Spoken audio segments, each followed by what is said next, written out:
وأشهد أن لا إله إلا الله وحده لا شريك له وأشهد أن سيدنا ونبينا ومولانا محمد وعلى آله وأصحابه الطيبين الطاهرين.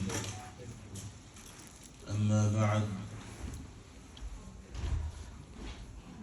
فقد قال النبي صلى الله عليه وسلم في دعائه: اللهم أعني على ذكرك وشكرك وحسن عبادتك.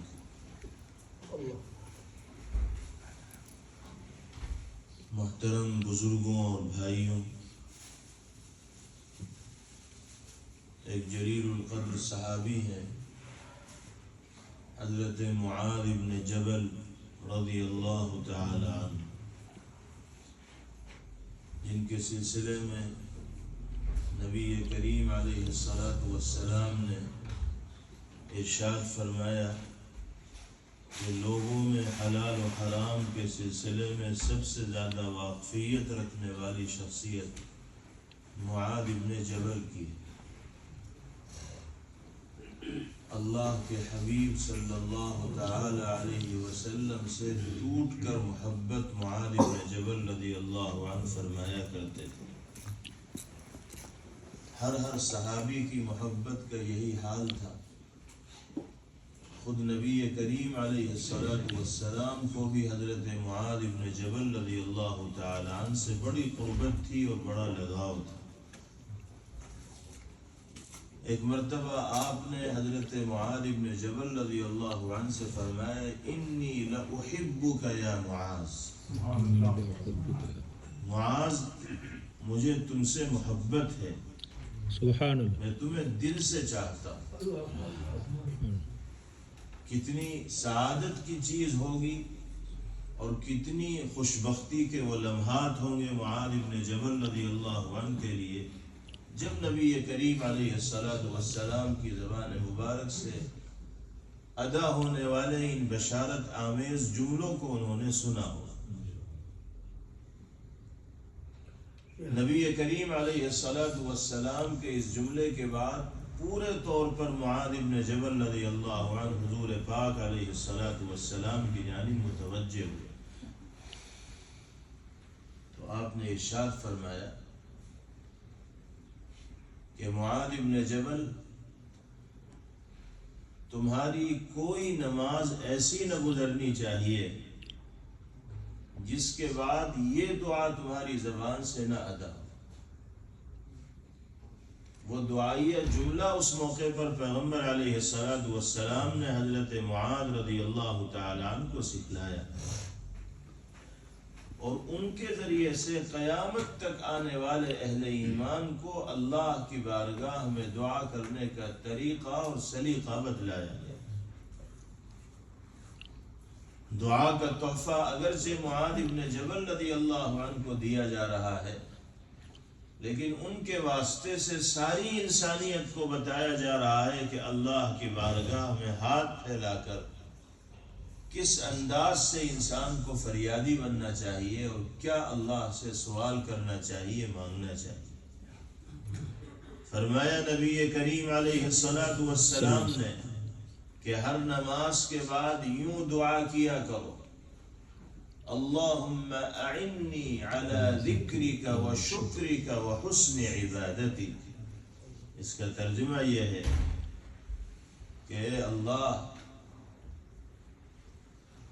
اپنے ذکر کا عادی بننے کی توفیق مجھے عطا فرما دیجیے،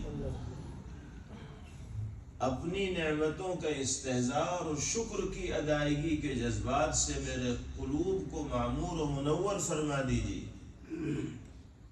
اور بہتر سے بہتر انداز میں اپنی عبادت کرنے کا موقع مجھے میسر فرما دیجیے.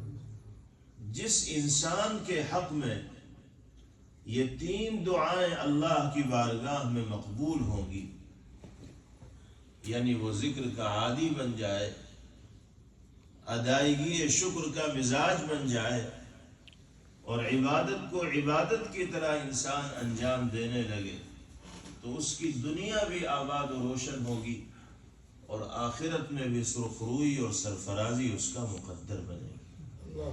سبحان اللہ۔ ہماری زبان کا اللہ کے ذکر سے تر ہونا یہ اللہ کی اتنی بڑی نعمت ہے کہ جس انسان کو یہ نعمت عظمیٰ نصیب ہو جائے وہ ساری زندگی بھی اگر بارگاہ الہی میں سجدہ ریز رہے تو حق نعمت ادا نہیں ہو سکتا۔ قرآن مقدس میں اللہ تعالی نے اپنے بندوں کو تاکید فرمائی ہے، یا ایھا الذین آمنوا اذکروا اللہ ذکرا کثیرا۔ سبحان اللہ۔ اے ایمان والو، اللہ کا خوب ذکر کیا کرو، اللہ کو خوب یاد کیا کرو۔ اور ذکر الہی کا مطلب صرف یہی نہیں کہ اللہ اللہ کیا جائے، سبحان اللہ یا الحمدللہ الحمدللہ کی تسبیح پڑھی جائے، بلکہ ذکر الہی کا مطلب یہ ہے کہ شریعت کے ہر حکم پر اور سنت کے ہر تقاضے پر انسان عمل پیرا ہو، اس لیے کہ ذکر کا لغوی معنی یاد ہے۔ جب انسان کے دل میں اللہ کی یاد ہوگی تو کبھی وہ اللہ کے حکم کو پامال کرنے والا نہیں بنے گا۔ جب انسان کے دل میں اللہ کی یاد ہوگی تو کبھی وہ اللہ کے حبیب صلی اللہ تعالی علیہ وسلم کی ہدایات و تعلیمات کو صرف نظر کرنے والا، نظر انداز کرنے والا اور احکام شریعت سے غفلت برتنے والا نہیں ہوگا۔ اللہ تعالی ذکر کی اسی دولت عظمیٰ سے ہم سب کو سرفراز فرمائے۔ قرآن پاک میں فرمایا گیا فَاذْكُرُونِي أَذْكُرْكُمْ، اللہ فرما رہے ہیں کہ میرا ذکر کرو، میرے بندوں مجھے یاد کرو، میری یاد سے اپنے دل کو آباد رکھو۔ نتیجہ کیا ہوگا؟ اذکرکم، میں تمہارا تذکرہ اپنی مجلس میں کروں۔ اتنی بڑی دولت ہے انسان کے لیے۔ آج انسان کی صورتحال یہ ہے کہ کسی بڑی شخصیت کی محفل میں اگر اس کا تذکرہ ہو جائے تو وہ فخر کے ساتھ 10 جگہ بیان کرتا ہے کہ فلاں صاحب نے فلاں لوگوں کے بیچ میں میرا ذکر کیا۔ اور یہاں اللہ فرما رہے ہیں کہ میرا کوئی بندہ مجھے یاد کرے گا تو میں فرشتوں کے مجمع میں اس کا تذکرہ کروں گا۔ اس سے بڑی سعادت اور فخر کی بات انسان کے لیے کیا ہو سکتا ہے؟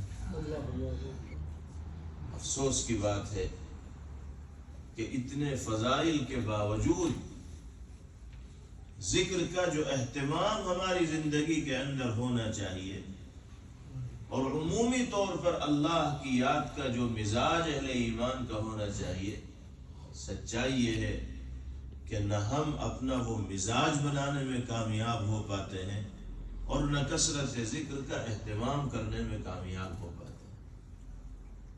ہم اپنی دلچسپیوں کی چیزوں میں اتنے مگن اور مصروف رہتے ہیں کہ ہمیں چند منٹ اللہ کے کلام کی تلاوت کا موقع نصیب نہیں ہوتا۔ 2-4 منٹ یکسوئی کے ساتھ بیٹھ کر اللہ کی ذات کا مراقبہ کرنے کی فکر نہیں ہوتی، دھیان لگانے کی فکر نہیں ہوتی، اللہ کی نعمتوں کے استحضار کی فکر اور توفیق نہیں ہوتی۔ 100 مرتبہ بھی دن میں اللہ کا نام محبت و عظمت کے ساتھ لینے کی ہمیں توفیق نہیں ہوتی۔ ہفتوں گزر جاتے ہیں، مہینوں گزر جاتے ہیں، قرآن پاک کا ایک پارہ ہم مکمل نہیں کر پاتے، سبحان اللہ کی ایک تسبیح ہم مکمل نہیں کر پاتے۔ وہ اللہ کے جس کے ٹکڑوں پہ ہم پل رہے ہیں، جس کے احسانات کے صدقے میں ہماری زندگی کی گاڑی چل رہی ہے، اسی کی یاد سے غافل ہیں تو اس سے بڑی احسان فراموشی اور کیا ہو سکتی ہے؟ جس مالک نے جینے کے لیے زندگی عطا کر رکھی ہے، سانس ہمیں عطا فرما رکھے ہیں، رہنے کے لیے مکان دے رکھا ہے، پہننے کے لیے کپڑے دے رکھے ہیں، پیاس بجھانے کے لیے پانی دیا ہے، ان گنت نعمتوں سے جس مالک نے ہمیں نوازا ہے، ہم اس مالک کو یاد بھی نہیں کرتے، اس کی نعمتوں کا استحضار بھی نہیں کرتے، اس کی نعمتوں کی شکر کی ادائیگی کے لیے بھی ہم وقت فارغ کرنے کے واسطے تیار نہیں ہوتے۔ اللہ تعالی ہمیں اپنی مصروفیات میں سے ذکر الہی کے واسطے وقت فارغ کرنے کی توفیق مرحمت فرمائے۔ یہ پہلی نصیحت ہے جناب رسول اللہ صلی اللہ علیہ وسلم کی، اللہ کے حبیب صلی اللہ تعالی علیہ وسلم کی زبان مبارک سے ادا ہونے والے جو دعائیہ جملے ہیں، ان میں دعا کا پہلو بھی ہوتا ہے اور نصیحت کا پہلو بھی ہوتا ہے۔ دعا کا پہلو یہ کہ اللہ سے مدد مانگی جا رہی ہے کہ مالک اپنے ذکر کی توفیق عطا فرمائیے، اور نصیحت کا پہلو یہ ہے کہ امت کو یہ پیغام دیا جا رہا ہے کہ اللہ کی یاد سے غافل ہو کر دنیا میں زندگی مت گزارو۔ آخرت کی جواب دہی کا احساس ہر دم تمہارے ذہن و دماغ میں تازہ رہنا چاہیے۔ کب اللہ کی طرف سے بلاوا آ جائے اور اپنے اعمال کے سلسلے میں انسان کو محاسبے کا سامنا کرنا پڑے، کچھ نہیں کہا جا سکتا۔ اللہ کے حبیب صلی اللہ علیہ وسلم ہوں یا حبیب خدا صلی اللہ علیہ وسلم کے منتخب و معتمد اصحاب کرام رضوان اللہ علیہم اجمعین ہوں، وہ اللہ کی یاد میں ہمتاً مصروف رہا کرتے تھے اور فکر آخرت کے حوالے سے ہر دم بیدار رہا کرتے تھے۔ سیدنا ابو بکر صدیق رضی اللہ تعالی عنہ جو خلیفہ اول ہیں، جانشین پیغمبر ہیں، اور باتفاق امت انبیاء کرام علیہم الصلوات والتسلیم کے بعد سب سے زیادہ برگزیدہ شخصیت کے حامل ہیں، طبقہ صحابہ میں پہلے نمبر کی شخصیت۔ ان کے فکر آخرت کا یہ عالم کہ زار و قطار روتے چلے جاتے تھے، اور زبان مبارک سے یہ جملے ادا ہوتے تھے کہ کاش کہ میں جسم انسانی کا کوئی بال ہوتا یا کوئی سوکھی گھاس ہوتا اور مجھے اپنی زندگی کے بارے میں اللہ کی بارگاہ میں جواب دینا ہونا پڑتا، محاسبے کا سامنا نہ کرنا پڑتا۔ یہ احساس ہے سیدنا صدیق اکبر رضی اللہ عنہ کا، جن کے بارے میں میرے آقا فرماتے ہیں لو كنت متخذا خلیلا غیر ربی لاتخذت ابا بکر۔ سبحان اللہ۔ اپنے رب کے سوا اگر کسی کو جگری دوست بناتا تو ابو بکر ہی اس مقام پر فٹ ہوتے۔ سیدنا حضرت عمر فاروق رضی اللہ تعالی خلیفہ دوم ہیں، اور کیا مقام و مرتبہ اللہ نے ان کو عطا فرمایا کہ پیغمبر علیہ الصلوۃ والسلام فرماتے تھے لو کان بعدی نبی لکان عمر۔ نبوت و رسالت کا سلسلہ اگر میرے بعد جاری رہتا تو عمر اس مقام پر منطبق ہوتے، اور نبوت کا تاج ان کے سر پہ باندھا جاتا، اور یہ اعزاز ان کو عطا کیا جاتا بالفرض اگر نبوت کا سلسلہ جاری رہتا۔ لیکن سلسلہ نبوت پیغمبر علیہ الصلوۃ والسلام کی شخصیت پر تمام ہو گیا، آپ کے بعد کوئی نبی اور رسول بن کر نہیں آئے۔ اللہ نے کیا مقام و مرتبہ عمر فاروق رضی اللہ عنہ کو عنایت فرمایا، لیکن خوف خدا کا یہ عالم، ذکر الہی کی یہ کیفیت کہ یہ فرمایا کرتے تھے کہ اگر روز محشر اللہ کی جانب سے انسانی ناموں کی ایک فہرست تیار کی جائے اور یہ کہا جائے کہ اس فہرست میں ایک آدمی کو چھوڑ کر بقیہ تمام کے تمام جنتی ہیں، تو عمر کو ڈر اس بات کا ہوگا کہ وہ ایک شخص جس کو جنتی نہیں کہا گیا کہیں وہ عمر ہی تو نہیں ہے۔ یہ احساس ہے، اپنے ایمان کے سلسلے میں مطمئن اور بے خوف نہیں ہے، اتنے عالی مقام پر فائز ہونے کے باوجود ڈر ہے اللہ کی بارگاہ میں جواب دہی کا۔ ہم اگر 5 وقت کی نماز پابندی سے صف اولا میں پڑھ لیں تو نفس ایسا پھول جاتا ہے کہ سمجھتے ہیں کہ ہم سے بڑا متقی اور پارسا کوئی نہیں، دوسرے کو حقیر گرداننے لگتے ہیں، اور یہاں پوری زندگی شریعت و سنت کے تقاضوں پر عمل کرنے میں گزر گئی، اس کے باوجود یہ احساس ہے کہ نہ جانے وہاں کامیابی مقدر ہوگی یا نہیں ہوگی۔ جب انسان کے دل میں آخرت کی فکر ہوتی ہے اور ہر دم اللہ کی یاد میں مستغرق ہو کر وہ زندگی گزارتا ہے تو وہ اپنی آخرت کی کامیابی کے حوالے سے بڑا سنجیدہ اور فکر مند ہوتا ہے۔ اللہ تعالی یہی جذبہ ایمانی ہم سب کو نصیب فرمائے، اپنے ذکر کا عادی اللہ ہمیں بنائے، ذکر کی حلاوت و چاشنی سے باری تعالی ہم سب کو مستفید فرمائے، مالا مال فرمائے۔ دعا کا دوسرا جز اللہم اعنی علی شکرک، اے اللہ اپنی نعمتوں کی شکر کی ادائیگی کے سلسلے میں میری مدد فرمائیے، یعنی مجھے اپنے شکر گزار بندوں میں شامل فرمائیے۔ یہ دعا ہے اور دعا کے ساتھ ساتھ نصیحت ہے۔ امت کو آپ نے یہ ترغیب و تاکید کی کہ اللہ کی نعمتوں کا استحضار کرو، 24 گھنٹے میں 5 منٹ ہی کے لیے صحیح ذرا سوچ تو لیا کرو کہ آج صبح سے لے کر شام تک اور شام سے لے کر رات تک اللہ نے کتنی نعمتوں سے مجھے سرفراز فرمایا۔ انسان صرف اپنی زندگی کو پیش نظر رکھ کر اگر باری تعالیٰ کی نعمتوں کی گنتی کرنا چاہے گا تو ایک دن کی نعمتوں کی گنتی کرنا اور شمار کرنا اس کے لیے دشوار ہو۔ ان نعمتوں کی شکر گزاری بھی ہماری ذمہ داری اور فریضہ ہے۔ شکر گزاری زبان سے بھی ہوتی ہے اور شکر گزاری قلب سے بھی ہوتی ہے، شکر گزاری اعضاء و جوارح سے بھی ہوتی ہے۔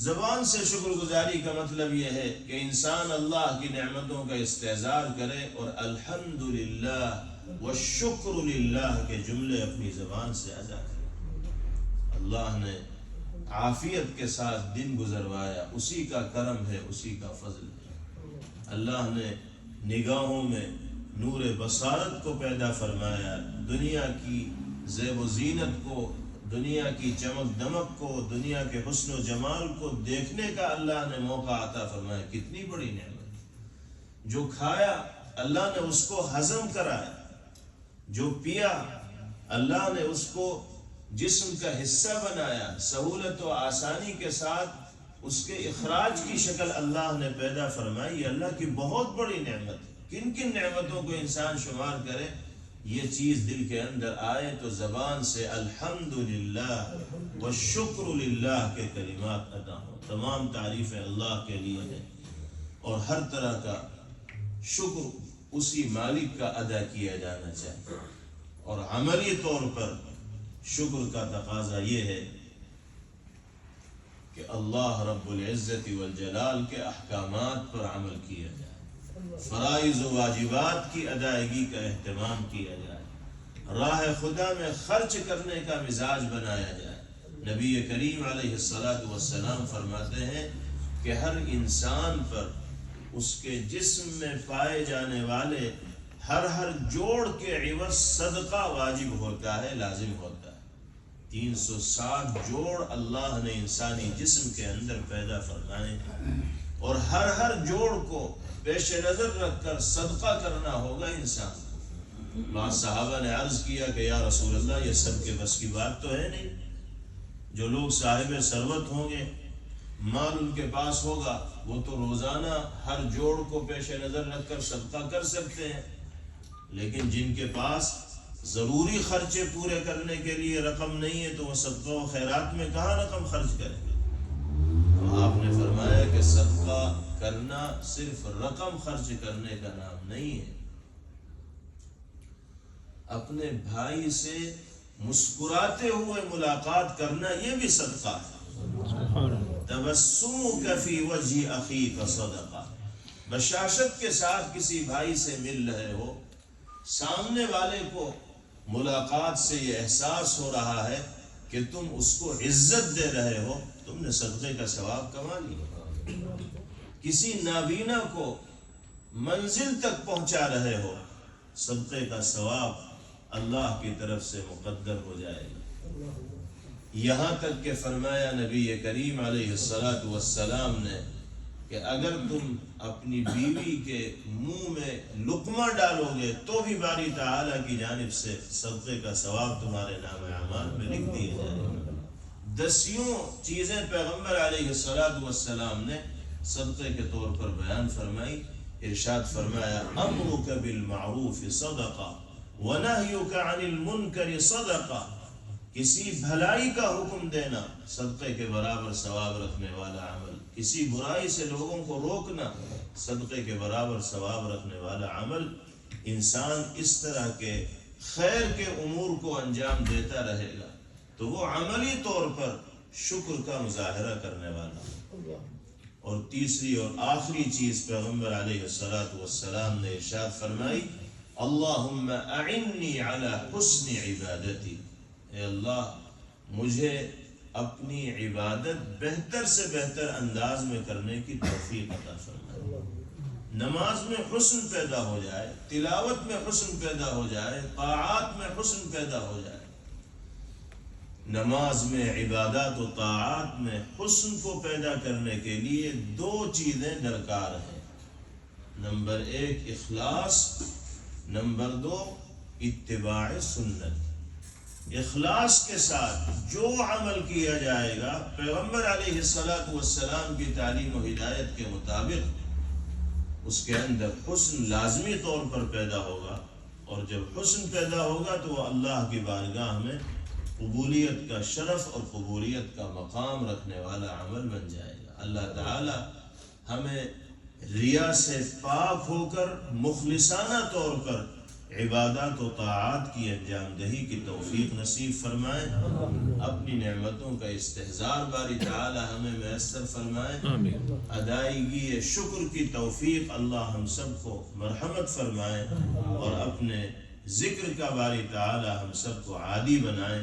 یہ دعا ہمیں یاد رکھنی چاہیے اور نمازوں کے بعد اس دعا کا اہتمام کرنا چاہیے۔ اللہم اعنی علی ذکرک و شکرک و حسن عبادتک۔ یہ مہینہ محرم الحرام کا مہینہ چل رہا ہے جو بڑی عظمتوں کا اور فضیلتوں کا حامل ہے۔ اسلامی سال کا پہلا مہینہ ہے۔ نبی کریم علیہ الصلوۃ والسلام نے اسی ماہ مبارک کے سلسلے میں ارشاد فرمایا کہ رمضان کے روزوں کے بعد سب سے زیادہ فضیلت رکھنے والے روزے اللہ کے مہینے محرم الحرام کے روزے۔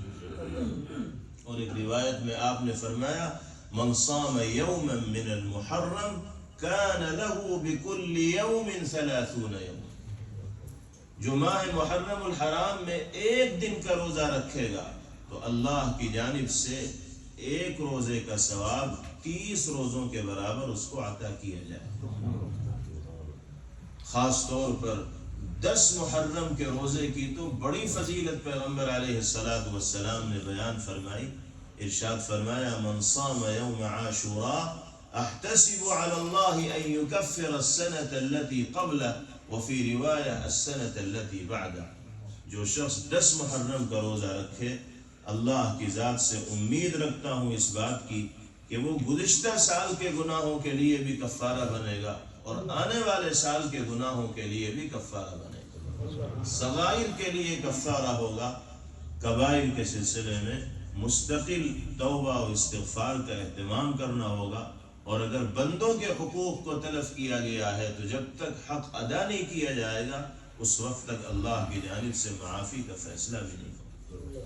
تو 10 محرم بھی قریب ہے، اس مبارک دن کا روزہ رکھنے کی فکر اہل ایمان کو کرنی چاہیے۔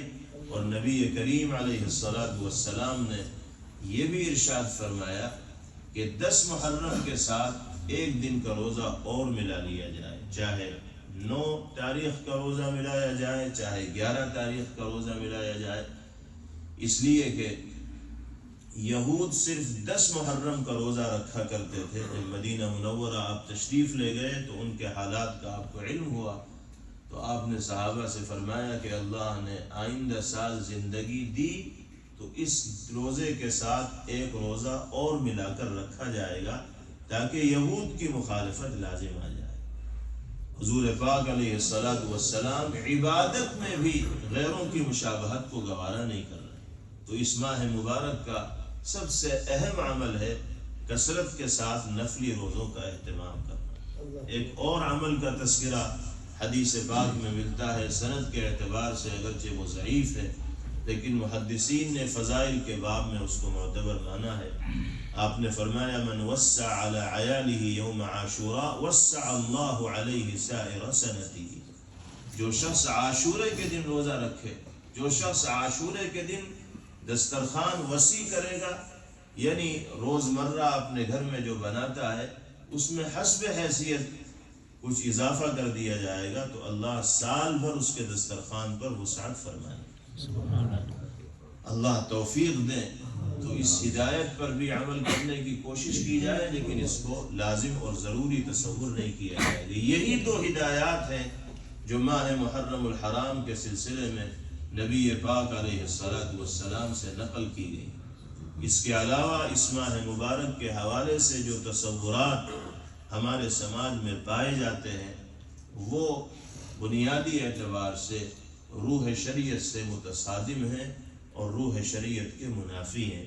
جیسے محرم الحرام کے حوالے سے ایک تصور یہ عام ہے کہ یہ غم کا مہینہ ہے، سوگ کا مہینہ ہے، ماتم کا مہینہ ہے، رنج کا مہینہ ہے، اور یہ تصور اتنا غالب ہو گیا کہ بہت سے لوگ اس محرم الحرام کے مہینے میں شادی بیاہ اور خوشی کی تقریبات منعقد نہیں کرتے، اور یہ ذہن میں بات بیٹھ گئی ہے کہ اگر اس میں کوئی اس طرح کا کام کیا جائے گا تو اس میں برکت نہیں ہوگی، اس میں عافیت نہیں ہوگی۔ یہ سراسر غیر اسلامی تصور ہے، اور یہ تصور غم کا اور سوگ کا اس لیے عام ہے کہ اسی ماہ مبارک میں نواس رسول سیدنا حضرت حسین ابن علی رضی اللہ تعالی عنہ کا افسوسناک سانحہ شہادت پیش آیا۔ یقیناً حضرت حسین رضی اللہ تعالی عنہ کا سانحہ شہادت امت کے لیے بہت بڑا حادثہ ہے، بہت بڑا صدمہ ہے۔ اس پر جتنے بھی درد کا اور تکلیف کا اظہار کیا جائے کم ہے، لیکن شریعت ہی نے ہمیں یہ تعلیم دی ہے اور پیغمبر علیہ السلام ہی نے نصیحت فرمائی ہے کہ کسی بڑی سے بڑی شخصیت کے دنیا سے چلے جانے پر 3 دن سے زیادہ سوگ منانے کی اجازت نہیں ہے۔ اگر کسی بڑی شخصیت کے دنیا سے چلے جانے کے دن کو یا مہینے کو سوگ و غم اور ماتم کے دن اور مہینے کے طور پر منانے کی اجازت ہوتی تو اس کے لیے سب سے زیادہ مستحق تو نبی کریم علیہ السلام ہی کی ذات گرامی، اور پھر اسلام کی تاریخ میں شہیدوں کا ایک تسلسل ہے۔ اسی ماہ محرم الحرام کی پہلی تاریخ کو حضرت عمر فاروق رضی اللہ تعالی عنہ نے بھی جام شہادت نوش فرمایا،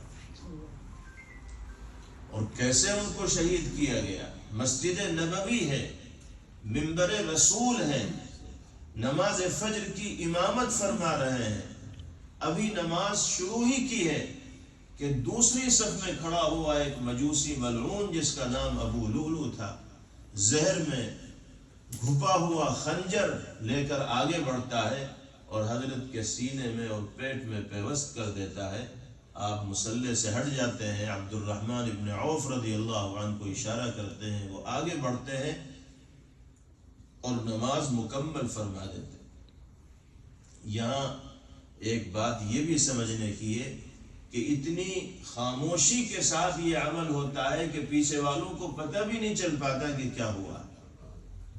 بیان کرنے والے بیان کرتے ہیں کہ تکبیر تحریمہ میں تو حضرت عمر فاروق رضی اللہ تعالیٰ عنہ کی آواز آئی، لیکن قرات میں پھر ان کی آواز نہیں آئی۔ عبد الرحمن ابن عوف رضی اللہ عنہ کی قرات کی آواز آئی، حضرت عمر رضی اللہ عنہ اپنی جگہ سے ہٹ گئے، عبد الرحمن ابن عوف رضی اللہ عنہ نے پھر نماز مکمل فرمائی۔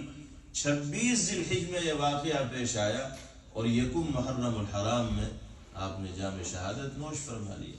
حضرت عثمان غنی رضی اللہ عنہ مظلومانہ انداز میں شہید کیے گئے، حضرت علی ابن ابی طالب رضی اللہ عنہ شہید ہوئے، حضرت حمزہ رضی اللہ تعالی عنہ کی کس دردناک انداز میں شہادت ہوئی۔ تو اسلامی تاریخ میں شہداء کا ایک تسلسل ہے۔ اگر راہ خدا میں شہید ہونے والے اور وفات پانے والے حضرات کے ماہ شہادت کو اور یوم وفات کو سوگ و غم کے طور پر منایا جانے لگے گا تو شاید سال کے 365 دنوں میں کوئی دن بھی ایسا نہیں بچے گا کہ جس میں کوئی بڑی شخصیت اس دنیا سے نہ گئی. اس لیے ان پاکیزہ نفوس، ان برگزیدہ شخصیات سے محبت و عقیدت کا تقاضا ان کے ماہ شہادت یا ماہ وصال کو سوگ و غم کے طور پر منانا نہیں ہے، بلکہ تقاضا محبت و عقیدت کا یہ ہے کہ ان کے اخلاق و کردار کو اپنایا جائے.